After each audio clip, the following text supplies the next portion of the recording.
Hello everyone, I Kuldeep Sharma welcome you all to today's session on 20 GK question specifically curated from the Hindu newspaper as well as the Indian Express।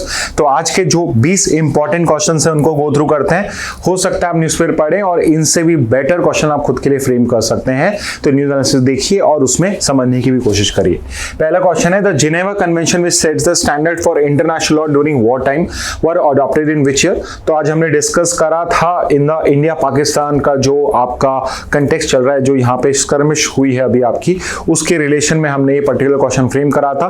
तो Geneva convention is one of the international law जो basically war time के अंदर में किस तरीके से आपको deal करना है दो कंट्रीज को, whether it's being the wounded soldiers या सिविलियंस, उसको लेके हमने 4 जिनेवा कन्वेंशंस करे थे। और वो जिनेवा कन्वेंशन जो हमने अडॉप्ट किए थे, those were adopted in which year, that is the question.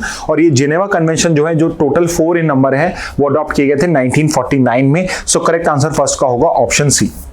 Next पे आते हैं, which terrorist organisation has been suspected to be involved in the recent Pahalgam attack in Jammu and Kashmir. तो अभी जो आपका 2025 का होना चाहिए जो पर्टिकुलर अटैक हुआ है पहलगाम में, उसमें जो पर्टिकुलर ऑर्गेनाइजेशन है इसका नाम आ रहा है वो कौन सी है? तो उसका नाम है द रेजिस्टेंस फ्रंट, जो एक्चुअल में एक अदर ऑर्गेनाइजेशन का ऑफशूट ही माना जा रहा है, मतलब वो उसी में से निकल के आई हुई है। But the correct answer 2 is a.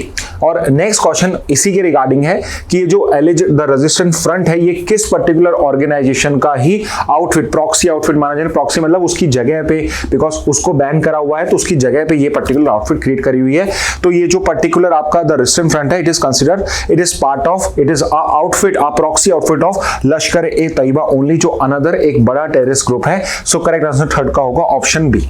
Next पे आते हैं, the Shimla agreement was signed in which year. तो आपका जो पर्टिकुलर शिमला एग्रीमेंट है जो मल्टीलैटरलिज्म से बायलैटरलिज्म की तरफ लेकर गया, when it come to India Pakistan dispute, वो कब साइन हुआ था? So it was signed after the 1971 war. तो 1972 के अंदर में ये करा गया था। If you know the exact date of signing of this, you can mention it in the comment box. Fourth का करेक्ट आंसर डी होगा। अगेन एग्जैक्ट डेट इसकी मैं कह रहा हूं आपको पता होनी चाहिए, बिकॉज ये बड़ी न्यूज है और आपके एग्जाम में डेट्स पूछी गई हैं। नेक्स्ट पे आते हैं, the Shimla accord was signed between which 2 leaders. तो कौन से वो 2 लीडर्स थे 1972 के अंदर में जिन्होंने साइन किया था? So I hope if you know कि 71 में our prime minister was Indira Gandhi and 84 तक she was the prime minister of India apart from 2 year जब वहां पे जनता गवर्नमेंट आई थी। सो यू वुड नो कि इट इज इंदिरा गांधी। और आप देख सकते हैं अगर आपको सिर्फ इंदिरा गांधी भी पता है तो भी आप इस आंसर को कर पाते, but the correct answer is Indira Gandhi and Zulfikar Ali Bhutto, जो उस टाइम में वहां के प्राइम मिनिस्टर थे। सो करेक्ट आंसर फिफ्थ का होगा ऑप्शन सी। नेक्स्ट आते हैं, as per the Shimla accord the ceasefire line was renamed as. तो शिमला अकॉर्ड बहुत कंटेक्स्ट में इंपॉर्टेंट था। फॉर एग्जांपल, इसने हमारा जो सीज फायर लाइन था जम्मू कश्मीर में, उसको डी फैक्टो बॉर्डर बना दिया था और उसको फिर रीनेम किया गया था इस लाइन ऑफ कंट्रोल, जिसको हम आज भी LOC बोलते हैं। सो करेक्ट आंसर 6 का होगा डी ऑप्शन। नेक्स्ट पे आते हैं, Pakistan closure of its air space to Indian aircraft is govern under which law. तो पाकिस्तान ने जो अपना एयर स्पेस को क्लोज किया है वो किस लॉ से गवर्न किया जाता है? तो वो है आपका शिकागो कन्वेंशन, जिसमें जितने भी एयर स्पेस होते हैं उनको गवर्न किया जाता है। तो 7 का करेक्ट आंसर होगा ऑप्शन ए। नेक्स्ट पे आते हैं, the charter of the United nation came into force on. जो यूनाइटेड नेशन का चार्टर है वो किस दिन फोर्स में आया था? So it came into force on 24 अक्टूबर 1945, जब ये इसको साइन किया गया था। 8 का करेक्ट आंसर होगा D. Next is, which article of the UN charter allows self defence if attack. UN charter का कौन सा वो आर्टिकल है कि अगर किसी ने आपको अटैक किया है तो आप सेल्फ डिफेंस में उसके अगेंस्ट में काउंटर अटैक कर सकते हैं। तो यूजुअली हम कौन सी के और आपके जो सेक्शंस हैं लॉज के वो याद नहीं करने होते, बट आई वुड से कि ये जो आर्टिकल है ये आपके लिए इंपॉर्टेंट है, ये डायरेक्टली आपके एग्जाम में पूछा जा सकता है।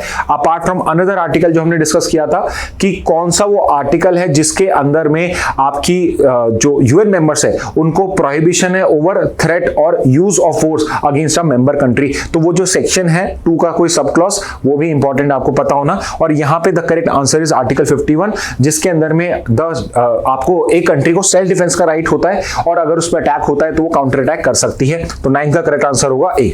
नेक्स्ट पे आते हैं, the Vienna convention on diplomatic relations was signed in which particular year.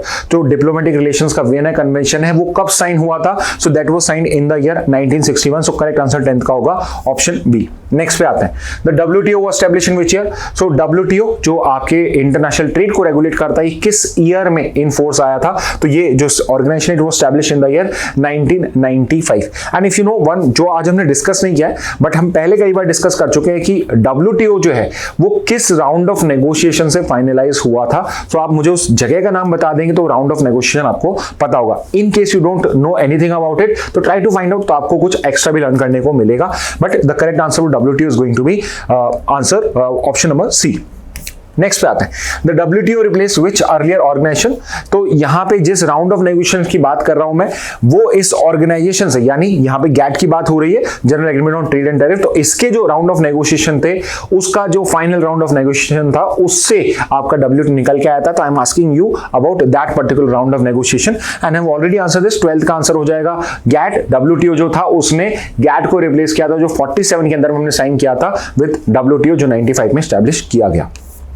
Next पे आते हैं, the UGC, the university grants commission वो establish under the UGC act in which year. तो सिंपली आपसे UGC एक्ट का ईयर पूछा गया। So I hope you are aware कि UGC एक्ट हम 1956 में क्रिएट करा था, जिसके बेसिस पे हमने ये रेगुलेटरी बॉडी करी थी, जो यहाँ पे स्टैंडर्ड्स को ले डाउन भी करती है, उनको मेंटेन भी करती है और यहाँ पे यूनिवर्सिटीज को रेगुलेट भी करती है। एंड हमने आज ये भी डिस्कस करा है कि अगर कोई यूनिवर्सिटी UG से एफिलिएटेड या रिकॉग्नाइज नहीं है तो वो डिग्री यहाँ पे नहीं दे सकती है।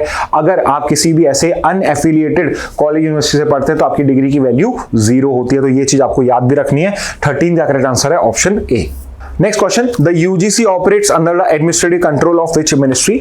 तो यहां पे आप ऑप्शन ए और बी को तो एलिमिनेट कर पाए होगे, बट यहां पे ऑप्शन सी और डी जो है, ये दोनों आपके एक तरीके से सही ऑप्शन है। बिकॉज आज जो आप मिनिस्ट्री ऑफ एजुकेशन दे रहे हो, कुछ साल पहले तक यही वो मिनिस्ट्री थी जो मिनिस्ट्री ऑफ HRD थी। बाद में इसको नाम चेंज करके मिनिस्ट्री ऑफ एजुकेशन कर दिया गया।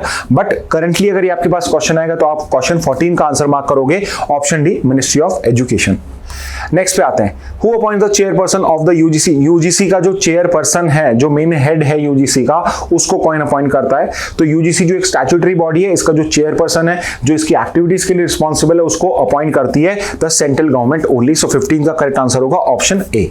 नेक्स्ट पे आते हैं, the current chairperson of the UGC is. UGC का एज ऑफ नाउ 2025 के अंदर में, अगर आप अप्रैल में देख रहे हैं तो अप्रैल तक तो चेंज नहीं हुआ है, उसका चेयरपर्सन कौन है। तो उसका चेयरपर्सन है डॉक्टर विनी जोशी, जो पहले CBSE चेयरपर्सन थे।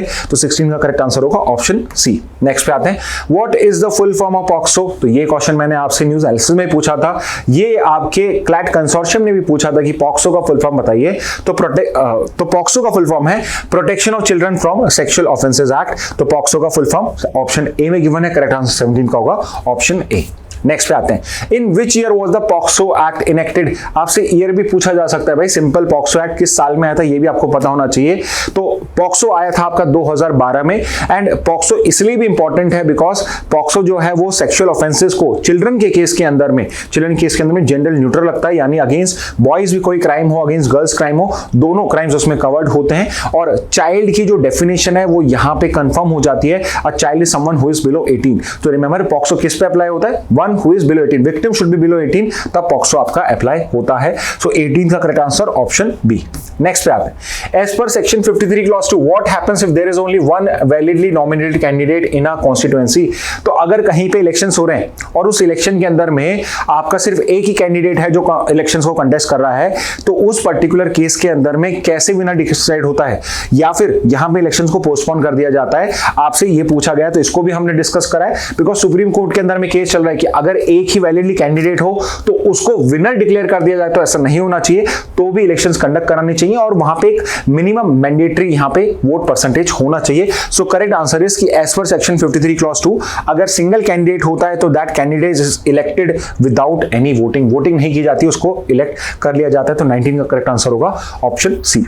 लास्ट पे आ जाते हैं, the global pandemic treaty is the second legally binding WHO treaty after which particular treaty. तो अभी तक WHO की हिस्ट्री के अंदर में सिर्फ आज तक एक ऐसी ट्रीटी हुई है जिसको आपका लीगली बाइंडिंग ट्रीटी बनाया गया है, और वो ट्रीटी साइन हुई थी 2003 में, और वो ट्रीटी है आपकी टोबैको कंट्रोल ट्रीटी। और अगर ये ग्लोबल पेंडेमिक ट्रीटी साइन हो जाती है, इनफोर्स आ जाती है, तो ये WHO की सेकंड लीगली बाइंडिंग ट्रीटी बन जाएगी। सो करेक्ट आंसर 20th का होगा ऑप्शन बी। ओके तो स्टूडेंट्स ये थे आज के इंपॉर्टेंट 20 जीके क्वेश्चन। तो ये क्वेश्चन इंपॉर्टेंट है, हो सकता है आप खुद के भी कुछ क्वेश्चन फ्रेम कर सकें। तो न्यूज एनालिसिस में देखिए, अगर आपका कोई अच्छा क्वेश्चन फ्रेम होता है तो आप बाकी सबसे भी शेयर कर सकते हैं कमेंट बॉक्स के अंदर में। इन केस आपको कोई डाउट है कि सर ये क्वेश्चन है, इसका आंसर क्या होगा अपार्ट फ्रॉम दिस क्वेश्चन, तो आप वो भी मेंशन करिए, will try to answer then and there only. Okay, so with this message let's end today's session. Thank you and have a very nice day.